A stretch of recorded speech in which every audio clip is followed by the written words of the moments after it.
আমি দেখলাম, এর আগেও আমি দেখেছি, এবং আমি যখন কোর্টে যাই বা অন্যান্য জায়গায় যাই, আমার সঙ্গে অনেক ছেলেপেলে থাকে এবং তারা রাস্তায় থাকে, আমি গাড়িতেই থাকি স্বাভাবিক, কিন্তু আমি তাদের স্লোগান শুনি।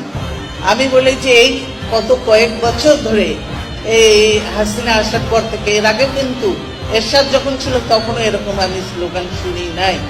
তোমরা কথায় কথায় বলো, আমি বুঝিনি এর মানেটা কেন, তোমরা কি বোঝাতে চাও? বলবে উত্তর উত্তর উত্তর, আরে দক্ষিণ দক্ষিণ দক্ষিণ, এটা কোনো স্লোগান হলো? তোমরা স্লোগান, এইসব স্লোগান দিলে তার মানে তোমরা শুধু স্বার্থটা বুঝো। তুমি দেখাতে চাও উত্তরে আমরা কতগুলো আছি, দক্ষিণের কতগুলো, এই স্বার্থ আমি দেখতে চাই না। আমি দেখতে চাই না। যারা সত্যিকারে ছাত্র নেতারা আছো, যারা সত্যিকারে দেশকে ভালোবেসে, দলকে ভালোবেসে, নেতাদের প্রতি, যে নেতাই থাকুন নেতাদের প্রতি সম্মান শ্রদ্ধা রেখে দল করতে চাও, তারাই দল করতে পারবে। শুধু আজ বাজে দেখলে আমি বলছি আমি কোয়ালিটি চাই, কোয়ান্টিটি চাই না, আমি সেইভাবে চলবে।